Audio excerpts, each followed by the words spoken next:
three guys today. These guys were rescued in the Bronx. This is Dora. Hey, baby. Look at that big, beautiful cat. And then this is Marlena. I don't know if you could see her. And this guy right here, that's Nikki. What's up, little guy? Nikki's the youngest at 7 months. And then a 2-year-old and a 2-year-old. And they were rescued by my friend in the Bronx.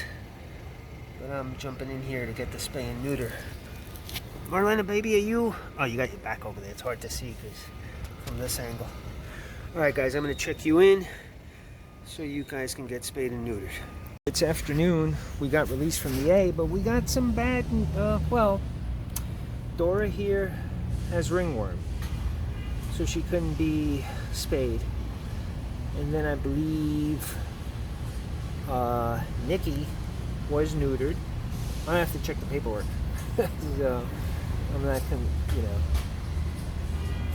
and this is Marlena, and I believe Marlena was neutered. They're all rescues from the streets of the Bronx, but they're here at the Queens ASPCA shutout. And man, big thank you to Phil, the bird guy, for transporting them from the Bronx to me in Queens.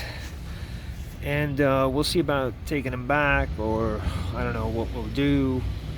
I don't know what we'll do, whether they should stick around in Queens. We shall see.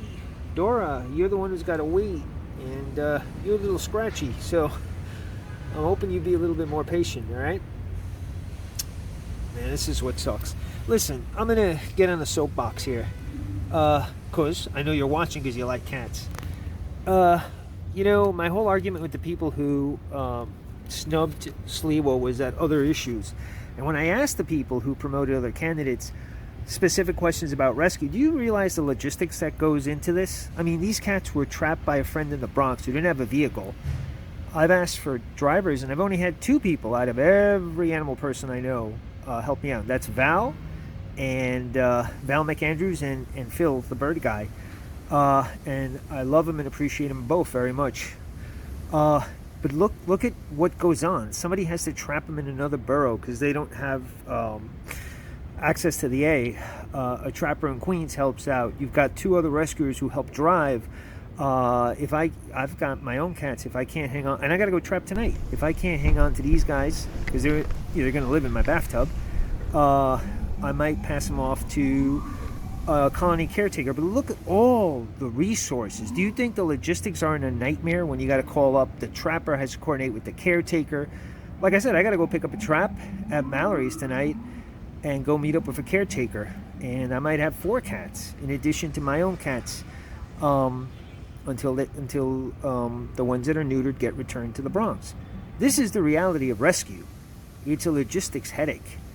And when you don't have people fighting for a cat shelter like we have it, like the issue in North Hempstead, or people just callously say, well, it doesn't matter because there's other issues. There are no other issues. This is our life and this is our world. And if you share this vocation and you share a love for animals, I shouldn't have to explain that.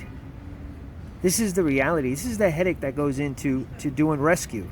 So don't tell me that there's other issues. There are no other issues as far as I'm concerned, right? There'll be other issues when you help solve the problem. So I'm always going to get on that soapbox about Sliwa and people passing him up because the people who did talk about other issues never do a damn bit of rescue. And rescue could be anything. It could be someone just even helping somebody with giving a drive. I shared something from the Community Cats podcast. Alexa Kyler is working on something called Trapper Aid about having an app to help fundraise. Because the truth of the matter is that there's so many spinning plates. I got to go home and I got to wash some litter boxes from my own cats. I got to go feed them. I got to go run to Mallory's to pick up my drop trap because it was left there, to head out to help another colony caretaker. So it is a logistics nightmare. And for people to snub their noses at any politician that can give us solutions, that's unforgivable. I'm going to get on my soapbox every now and then. And if you like cats, don't just it's great that you do, that you love animals, but don't shut your brain off. There are greater issues at stake, and it's not enough to love them. You got to roll up your sleeves and help, or be a part of the solution. And if people are not a part of the solution, then you really shouldn't be listening to them. All right, that's my rant for today. As always, remember to support your local rescues. I got to get these guys home. I got a lot to do tonight. 2025 is an election year, and the Animals Battalion proudly endorses Curtis Sliwa for mayor of New York City. We believe no other candidate is better qualified to lead this city. As the founder of the Guardian Angels, Curtis Sliwa has first-hand knowledge of what it takes to combat crime and ensure public safety. When it comes to animal welfare, Sliwa stands apart.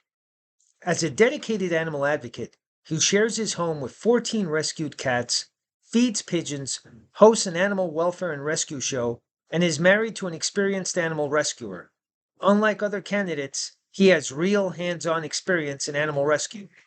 No one needs to explain to him what TNR stands for, unlike his political opponents, and the so-called animal advocates who endorse them.